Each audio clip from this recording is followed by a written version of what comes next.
Hey community, this is Dr. Hugh coming at you, and this is exactly how I dress in the morning, get up and have my coffee. But today what I'm going to go over is a real critical piece of low-hanging fruit. What I'm going to show you right here is this little device. This is a very expensive, it's a medical device that you can buy on Amazon for 15 bucks. Okay, so what are we doing? So you can see this little red light right here. So what this does is this is a little cool instrument that checks your temperature on your skin. Now, why is that so important?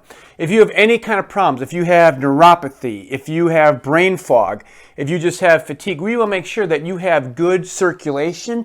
So this will give us a good indication, do you have good circulation or do you have poor circulation? So it's very simple. And my beautiful wife behind the camera, she's going to be doing the editing right here. And so she's going to be coming in close to this scan right here. So you can see right here, you can see, I'm going to put this on my forehead right here. You can see the temperature. What does it say right there? 90.7. 90.7. No, 90.9. Okay.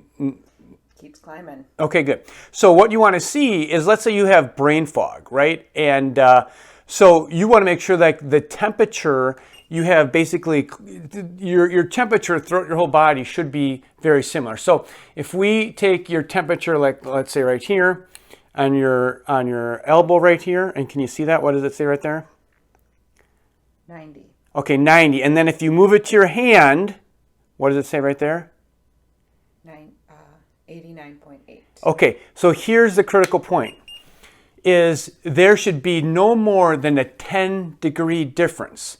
So if you check your, let's say your elbow and your hand is 10 degrees colder, that tells you have a circulation problem. So then that's another thing that we need to work on. You have poor circulation. So why do you have poor circulation? Same thing with your head. If you scan your head and it's low, right? If the temperature on your head is low compared to, let's say, your chin, or let's say to your elbow here, this would be indicating that you have poor circulation. So let's say you scan your head and it's just, I don't know, 90 degrees, right? And then you scan your elbow and that's 80 degrees. So that would be a 10-degree difference. So that's telling you that you have, heat differences in your body. Now, a lot of people have neuropathy and Achilles tendon problems. So this is real critical too. So let's just check my leg right now. So right here, you can see my knee right here looks like about 80 degrees right there, right? 81.3. 81.3. Now I'm going to go down to my foot right here, and what's that?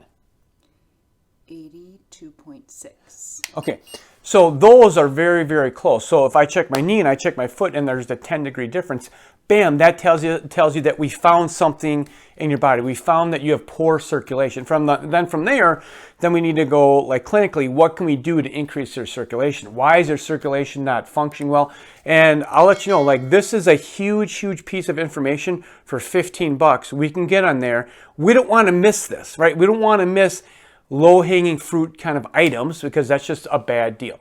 So anyway, there's lots of things that can cause heat difference, and really the video is not to go over all the causes, because they're really unique and individual to you, where you have to go investigation and figure out what's happening. The purpose of the video is to show you how to use this. There's a link on Amazon, and you can test it at home and see, is this a possibility on why you aren't healing? So anyway, love you guys, and my beautiful wife did a great job, didn't you, Tammy? I did a great job holding the camera. You did. All right, peace out. Bye-bye.